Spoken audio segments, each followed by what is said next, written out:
All right, we're back after a week off. Yeah, covering the biggest football stories, but we're going to be covering mostly the promotion today because there's nothing going on in football. I mean, the spring game in Michigan occurred. They're starting to get wrap up spring games, but most importantly on the calendar is the spring evaluation period is beginning, and that's extremely important. So the link is myfootballcamps.com/D1 promo. Um, yeah, so we were talking off air about what you get for the year. So example, because you were talking about um, you know Carson Rauner, the quarterback from Nebraska who just got a Navy offer, right? Yep. And he was with us, and initially when we did the 6 month program, or the 6 time program, one promotion each month, and his dad, as a 2024 quarterback from Nebraska, he doesn't get a lot of attention. He's not going to be notice. He's not from California or Texas or Georgia or Florida, whatever. And there was a little bit of panic. I don't know about panic, but it's a strong word. But there was some stress. He's not getting the attention, and all that stuff. And this is a marathon, not a sprint. So we kept putting him out there, kept putting him out there, kept putting him out there. He just got his Navy offer. Now things are going to start. Once Navy offers in other schools, we'll start to look at them again, see what we missed, what did we miss, blah, blah, blah. So you were talking off air about how it's a crawl.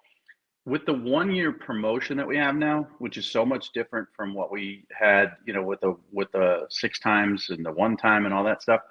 I was talking to a kid yesterday, and he went to his parents and he asked them about it, and they said it was very inexpensive, which he's right. I mean, he's one of the few that actually comes back and says this is cheap compared to what else is out there, because everything else is out there is more expensive. So it wasn't a cost issue, but he was like, I think I'm going to wait until my season because I'll have more varsity film. I split between varsity and JV last year. And I said to him, I'm not trying to be rude. That makes no sense. Makes no sense whatsoever. This is a year long. So if you hop in April, you're here through next April. So guess what we do? We promote you from April to your season. You get a head start. Then when you get new film on varsity during your junior year, we promote that. Then we promote you into the spring. It's a year. There's no waiting. There's no need to wait. I get before when it was the 6 time, you don't want to waste the 6 times maybe leading up to your season, which I still think is the off season is more beneficial than the in season for recruiting. But now there's no point. You get a year. We're going to start in April. We're going to go May. We're going to go June. We're going to go all the way through the calendar. So I think he's going to sign up for sure, but there's still some confusion out there as to what timing needs to occur. So I think you labeled this the art of recruiting? Yep. So talk about the calendar a little bit.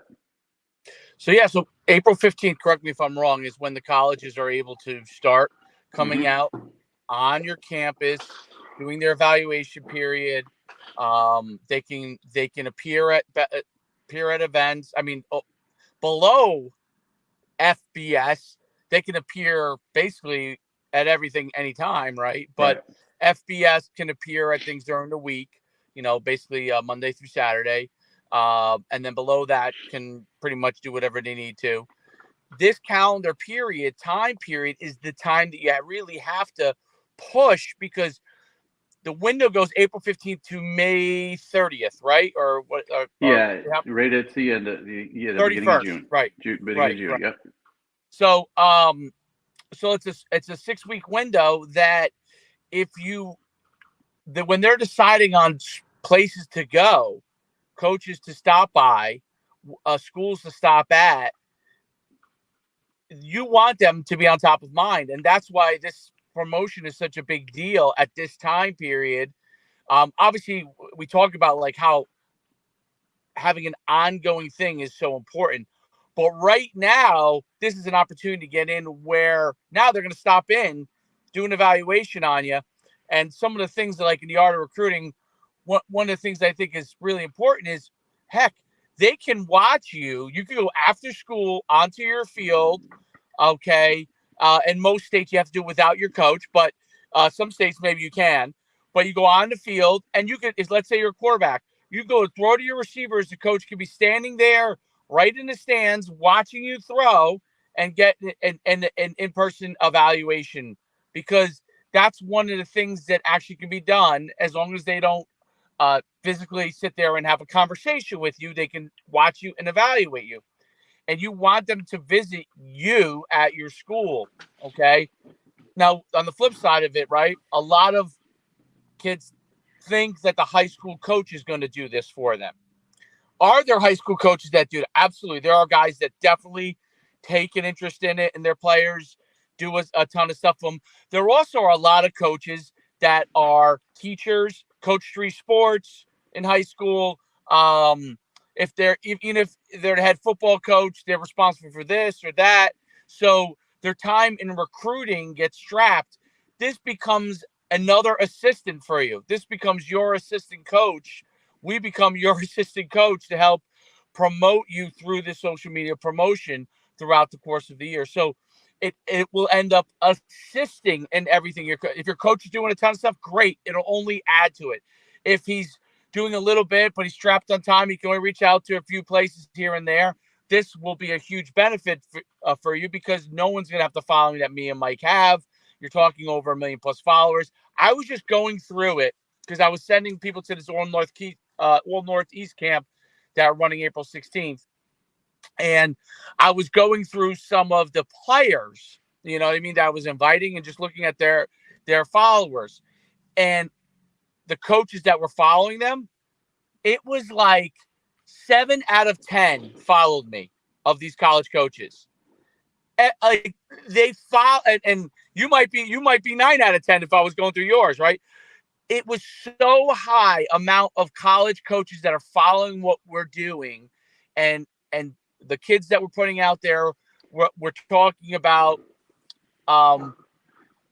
That is the way in today's day and age for you to get out there in assistance to what you're doing on your own. Yeah, and here's the other thing too is like these are not, Alabama, it's always fun to brag. Saban's not on social media, but it's always fun to brag that Ryan Day from Ohio State follows me, or Steve Sarkisian at Texas follows me, or Mike Norvell at Florida State. That's fun, right?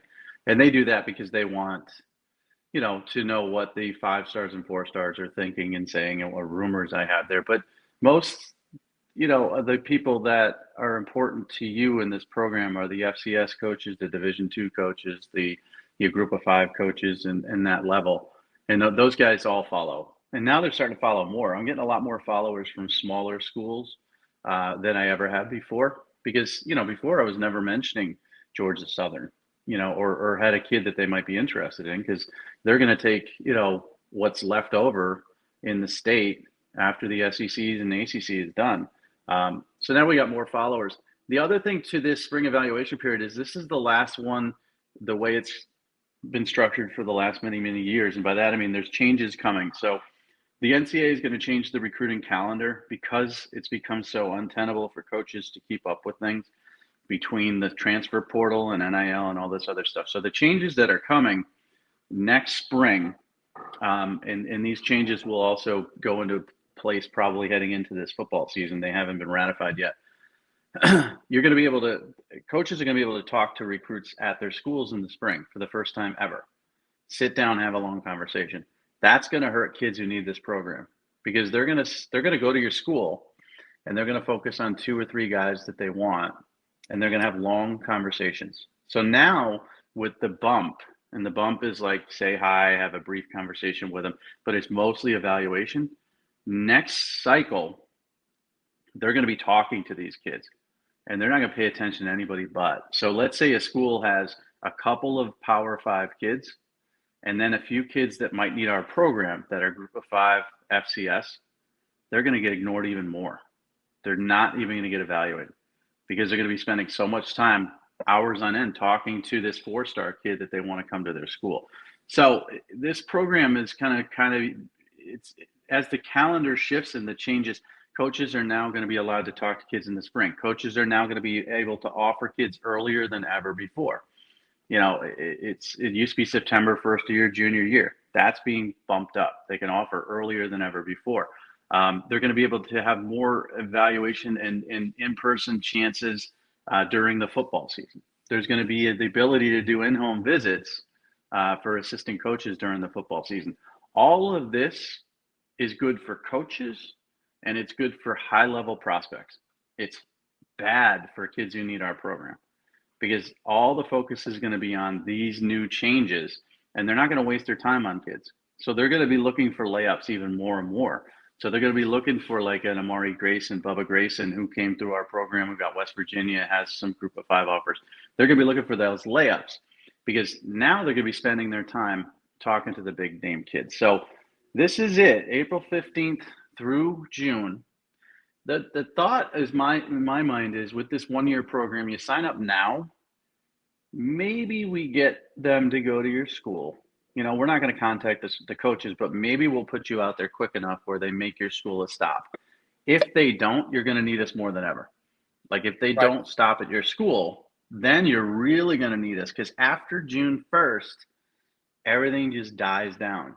It's college summer camps and it's vacation time for coaches. They're still recruiting, but they're not going to be recruiting you as actively. So that's when you really need June 1st, July 1st, August 1st, those times you're really going to need us. So I think the timing of this, you're going to need us at any time of the year, whether it's November, April, July. And with the year, there's really no bad time to sign up. So I get the cost point is difficult. I get that people can't afford it at this point in time. And, Well, and to me, it's I'll make it affordable. So this is the first time I'm putting it out there. I will create. So we have the year-long program where they pay up front, and we'll do payments for you. But I'll create, if you do the year-long program, where you can break it into monthly payments. Now it's a year commitment, but I'll create where there's availability for monthly payments. So if you guys that are talking to me or Mike and you're going back and forth, I'll create that for you if that's something you need. Now, look, there's a big discount. Obviously, if you do, you're saving $300 doing it up front. But for those of you can't, everybody's in different situations, right? We'll create a monthly thing where it's just basically like a gym membership. You go and you sign up. Every one of you guys are training with a trainer at $200 a month here, right? Now we're talking $129 a month, $129.99 if we break it into payments. If you do a year long, it's $1,000. You save $300. But if you need the monthly payments, that's probably $80 cheaper than you're paying to go train all year long, monthly somewhere with a trainer, and at the end of the day, you still have to go and get your name out there recruiting wise. So to me, I mean, you can't beat that.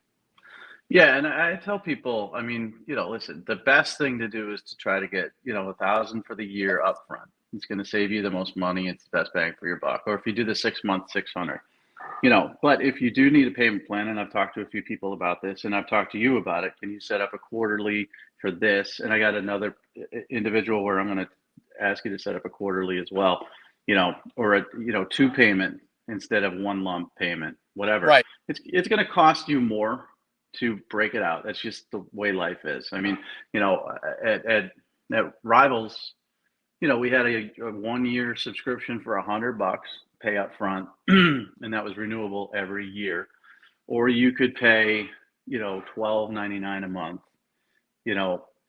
and pay a lot more, but you would break it out into months or whatever. So, or I think it was $10 a month or something. So it's $120 a year. That's life. That's with everything.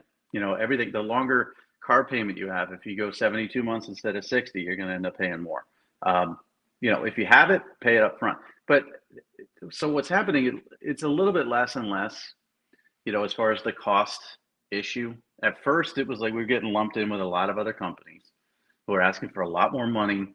So it was kind of neat. The kid I spoke to this week, and I spoke to his parents, they were surprised at how cheap it was. And honestly, it's insultingly dirt cheap. $1,000 for a year. They're getting so much, and the cost should not be any, there should be no prohibitive value in the cost, because you're going to be in a better spot a year from now than you are now, 100%. And I'm not, doing money back guarantee or anything like that. I just know that that's going to be the case. We get, Cash Ferris is a kid in Arkansas, DB. He signed up. He's gotten invitations to camps that he would have never gotten invitations to. Now it's on him, to get out there and prove his worth to the schools. It's on him to keep talking to the schools. It's on him to keep training and getting better, bigger, stronger, faster, whatever. But he got offers that he would never get to camps. And that's something that immediately saw a dividend to that. Some kids are getting more followers. Some kids are getting direct followers, like the linebacker coach at Stanford. Some kids are getting, blanket offers to camps. And I advise them to reach out to a coach to see if you get an individual offer to a camp, and all that advice is free. But like I said, to me, we do so much work. Like, how it is. Like, I do, like, my fifth or sixth video on a kid, and I'm like, geez, we're only making this for this. This is like, it's not a lot of money.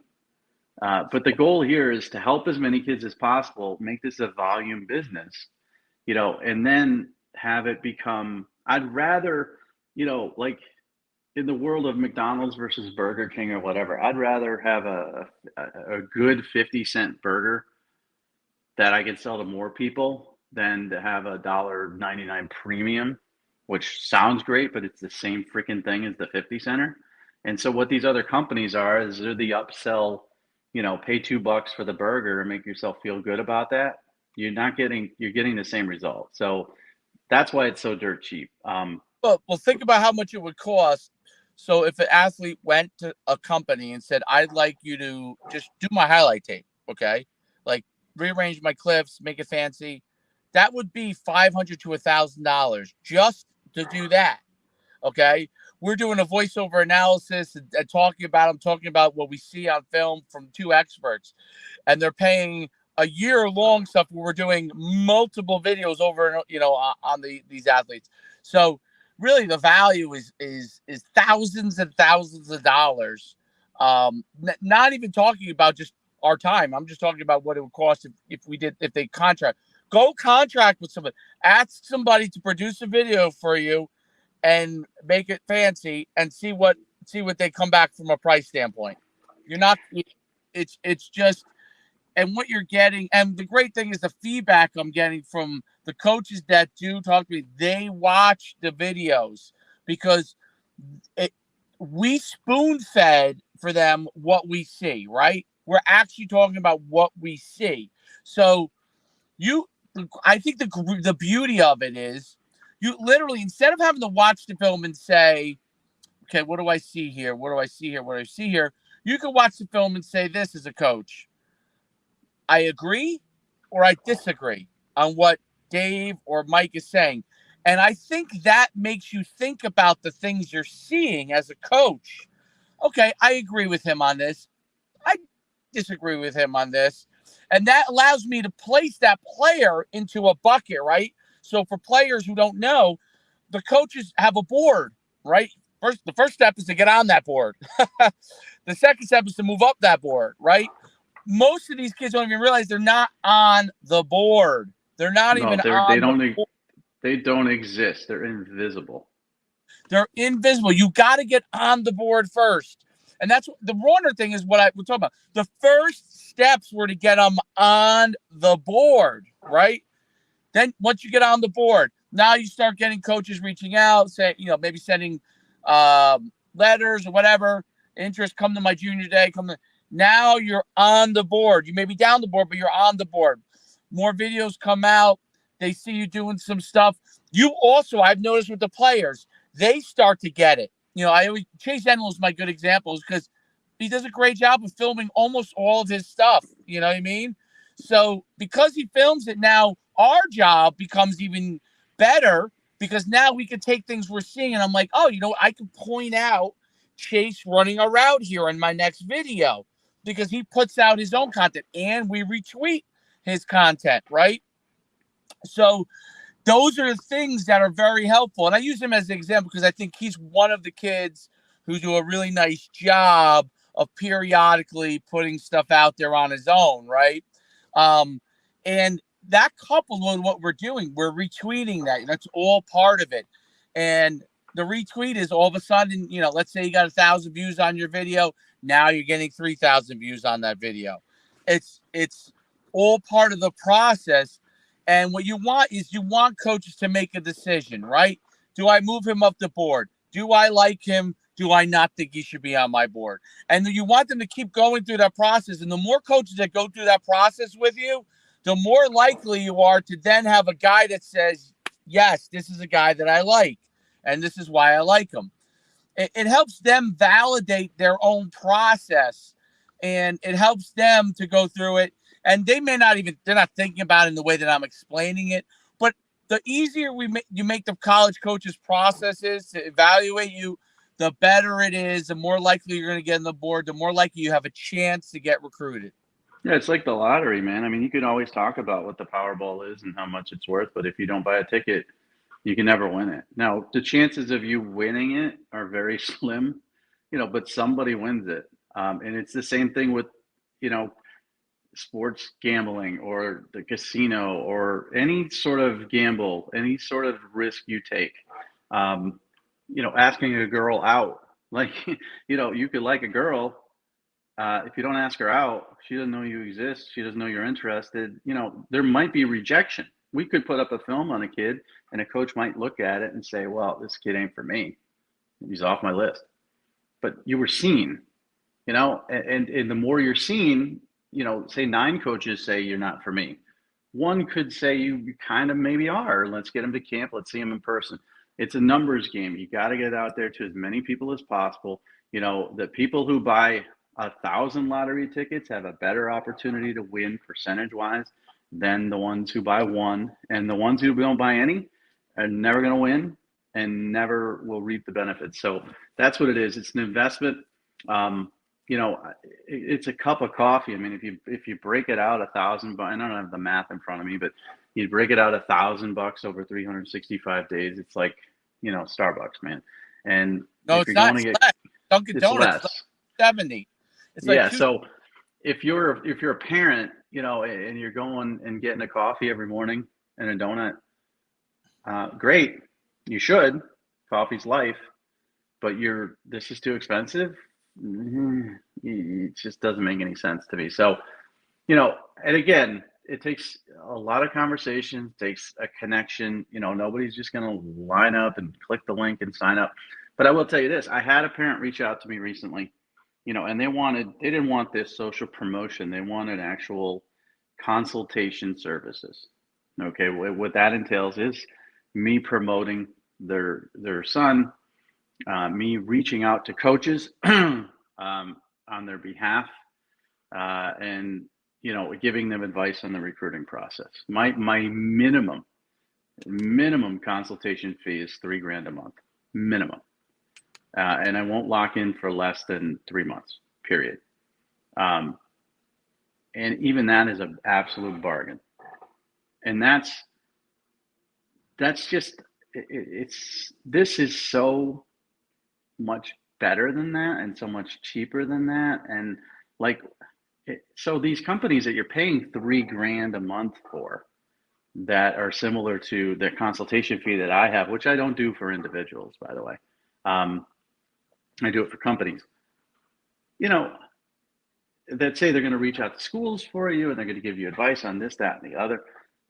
That's great. If you want to pay $36,000 a year to somebody to say they're going to do that for you, I guarantee you're going to get the same results as us for $1,000 a year, because really all it is, the coaches aren't going to make a decision. If I do a voiceover on a kid, Cyrus Aboud, the linebacker from Florida, if I do something on him, right, and I talk about his,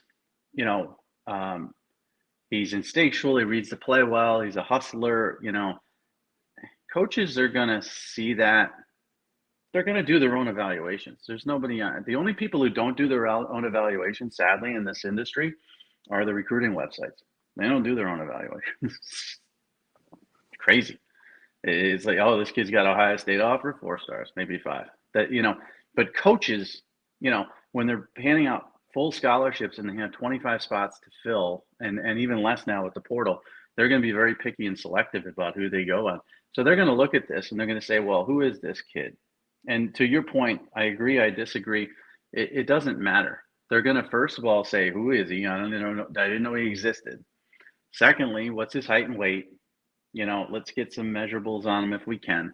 If we can't get good measurables on him and we're interested based on his film, let's get him on campus. Let's see him in person. Let's get him to a summer camp.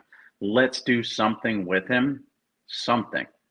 And that's not going to happen unless you have this type of promotion. So I like the voiceover analysis part of it, because it allows me to sort of see the strengths of the kids. And before, evaluating the D'Anthony Arnett's of the world, or the Odell Beckham Juniors of the world, or all those 4 or 5-star kids of the world, that was fun. But now I get to see like the kids that have no interest, and I have to see, well, Bubba Grayson's an example. Like, why was there no interest here?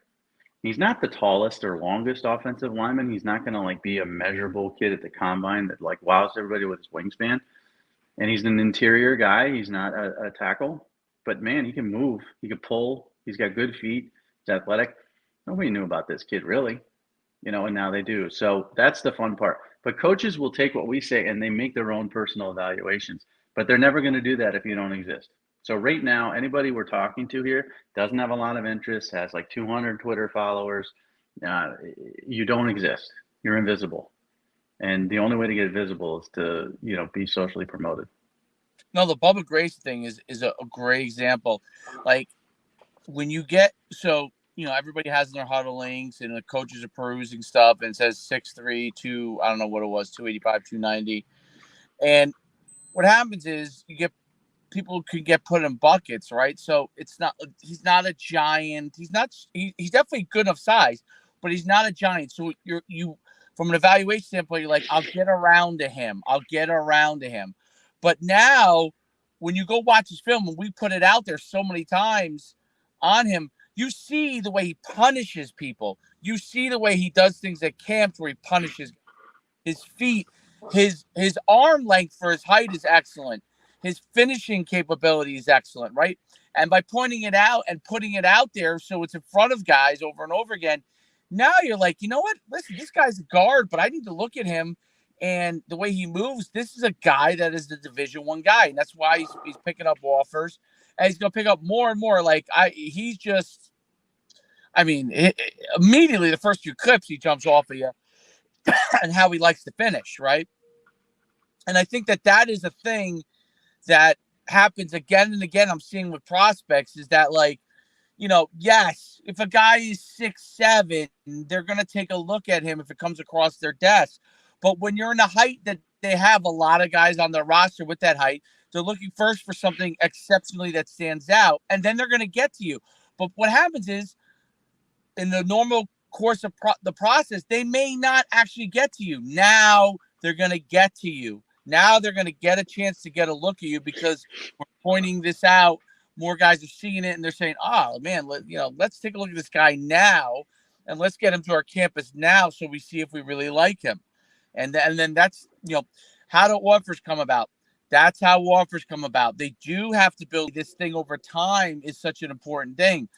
You do have the instances where once in a while, like, hey, we've hit a slam dunk once in a while on guys where things have happened fast, right? But for the most part, it is a process, and that process over time is about building that relationship with those coaches, and this is part of what helps to build that relationship, so then he can then ask about you. You can then get on campus. You then can build that relationship. They see the clips. They see you in a different light. And, obviously when you go to their camp or when you meet them on a junior day, those are all things that have a huge impact, but that's all part of the process. And that's what I love about it, because it puts a face to a name with everything. It puts a familiar face, me and you, to a lot of these kids' films. So when they see it, they can evaluate it for them for the appropriate level that they're at. And it creates a little bit of buzz, even if it's just the slightest little vibration of buzz. Right. So, a kid like Cash Ferris, the kid from Arkansas, like he's getting these camp invites. Everybody gets camp invites. Team camps, of course, as you know, I mean, it's a big moneymaker. So if you go to a camp, with your team, you're one of that, team. And so it's not really an individual camp that there's no buzz about you unless you're one of the better players on that team and you're on the radar already, and then you don't need us. But if you are, a guy who's not, on the radar, if you don't have any buzz or whatever, you have a name. So when you come to the camp, they're gonna watch you a little bit extra. I'm not gonna say they're gonna sit there and use all their time at a summer camp to evaluate you personally, but you might be put into a slightly higher group than you would normally if you weren't known. And that allows you to have an opportunity to stand out in a bigger, more talented pool. There's groupings in college camps. We all know it. Maybe people, the person, the average parent may not know it or whatever, but they're putting you and they're lumping you. So your kid can hustle all day long. He can go to a 4-day camp, pay a ton of money to go to a college camp, hustle all day long, sweat like crazy. And of course, at these camps, you've got the school that's hosting it, and then you got the FCS level coaches that are there assisting and evaluating as well. If he's not in the right group, he's not going to be noticed. It doesn't matter. Nobody's watching. Nobody cares. So you got to get in the right group too. And the only way to get in the right group is to have a little bit of buzz, even if you're not good enough, even if you're like, let's say Ferris goes to Arkansas's camp, and let's say he's not their cup of tea as far as a Power 5 player. He's going to get put in a higher group anyways, because now he's got a name. And then they're going to evaluate. But in that higher group, guess who else is evaluating the higher group? The FCS coaches. People gravitate. I've been to summer camps for 25 plus years. Coaches evaluate. People gravitate towards certain groups. The first question I asked at a camp when I went there, whether it was, a local camp up here at BC or Rutgers or, Syracuse or whatever, UConn, or if it was a national camp at LSU or Tennessee or whatever, the first question I asked to the recruiting director, where's the A group? Where are they? What field are they on? And then he would tell me, and I wouldn't deviate from that field. I wouldn't leave it. There's no point for me to go to the B and C and D groups. And I was there to scout 4 and 5 stars, but also there to find freshmen that I didn't know about that weren't on my radar. But that's where I'm going. And guess where the coaches are going? They're going to that group as well. And the only way to get into that group is to have a name and a buzz. And that's what we provide, is that buzz. Now, you got to be good. You can go there and suck, and no one's going to care. Or you can go there and surprise people, but you got to get there. So as invisible as you are without this program, even with this program, you got to have a little buzz. So if you go from invisible to visible, and then you go from no buzz to buzz, you might get into that group. And then if you're in that group and you perform well that day, you might get into a different group. So it's all about that slow little incremental changes that can occur in the recruiting process that change everything, absolutely everything. And I don't think people know. I don't think people know their kids are invisible. I think they DM coaches and email coaches. I think they send their film out and they think people are watching it. They're not. I don't think people know that there's tier groups at college camps. There's tier groups at these other camps. I ran camps. Well, helped, and I didn't run them. I filled camps, let's put it this way, for 15 years. We knew who the best players were, and we put them against each other because that's what we wanted to see. And we didn't publicly say that. We didn't say, come to this camp, we're going to put you in the B list, and you're not going to be in the A. But that's what you do. You just naturally put better players with better players, and you want to be one of those guys that gets put up with better players. There's no doubt. And the reason why guys don't deviate from the A group is if for some reason somebody does something extreme in another group, they just bring them over to the A group. So you want to be in the A group. They'll pull them over. Yeah, they'll just pull them over. You don't ever have to deviate from it. And who gets pulled over, just in case people are listening and trying to figure that out. If you are 6'7", 6'6" lineman, and you're over in, I don't know, the other groups and you're doing well, they're going to bring you over to the A group. If you run a 4.4540 and you're in another group, they're going to bring you over to A group. So most of you don't fall into that category. So that's what becomes very difficult to move from those other groups if you're not one of those two categories, right? To get into the A group. So it's important to be in it from the get-go, because that really is a lottery if you're not in the A group, right? You really literally have to blast the grade 40 or literally be a giant, you know? And that's the only way you get moved over. Yeah, and we got a couple of those. I mean, Xander's one of them. You Yeah. know, he's a physically, you look at him and then you see him move, he'll be pulled over the A group. But still, I mean, the fact that Xander started with us and started getting followed by, you know, particular coaches and stuff like that. Now, if he goes to a camp, he's going to get not just the FCS coaches looking at him, but the actual, you know, Power 5 assistant coach at his position is going to be looking at him. You know, Hill Greenlee in Texas, 6'7", 290. He's a kid who would probably start off in a C or B group, and then they'll see him and they'll be like, okay, let's move him over to A. Now, he does that. He's got a lot of JV stuff. He doesn't have a lot of varsity stuff, but he's physically imposing enough to be pulled over there. But how do you get invited to those camps? You know, that's the other thing too. Like, again, it's really hard to be noticed, because the other part about it too is like all these camps aren't done in one space. You know, you ran the Winterfest under the bubble. You go to a college camp and you're going to have some kids out on the softball field, some kids out on the baseball field, some kids on the practice field, some kids on the actual stadium turf. These are different locations. So if a kid's on the softball field and he's in a B group and he stands out, doesn't matter. He might not get pulled over, because it's not like you can pull him over. Like at ours, you know, at the bubble, you know, a kid's 40 yards away, you could pull him over. If he's 2 fields over, you know, and I've been to a billion camps, every campus, you can name it. Every campus runs camps on multiple fields. So if a kid's really good and he's, you know, 250 or 300 yards away on the softball field or on the practice field, he may be great, but he may stay over there. He may never get to the A group, just because they're not going to pull him over, because pulling him over involves a big, big process. So even if you're good enough, you know, a Hill Greenlee could be 6'7", 290, show up. He's on the softball field, which is, you know, a quarter mile away from the actual field. Doesn't matter how big he is. They're not going to pull him over. So there's a lot of little nuances that go into it. The easiest thing is to be known. That's it. If you're not known, you have very little chance. And most of our kids are not known when we get them. And then they become known to an extent, and then things can happen for them. There's no doubt. I'm going to let you riff. I'll be back in 2 minutes. Well, I think maybe we should wrap it up. If you want. Let's wrap it up then. Good. Yeah, I'm done. Let's wrap it up, because I think we covered most of the stuff. I mean, the spring ball stuff is really just beginning. So let's, you know, obviously let's go UConn, right? Go UConn. Go UConn tonight. They're going to kill them. They're going to kill them. I agree with you. And but let's wrap it up. myfootballcamps.com/D1 promo. And I think honestly we nailed it.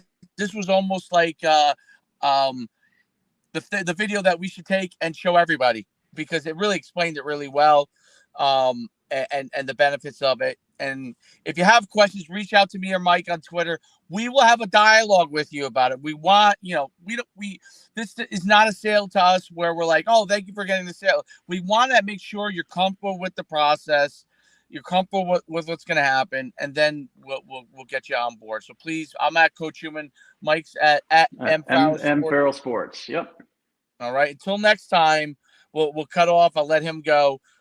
We'll see you next Monday. All right.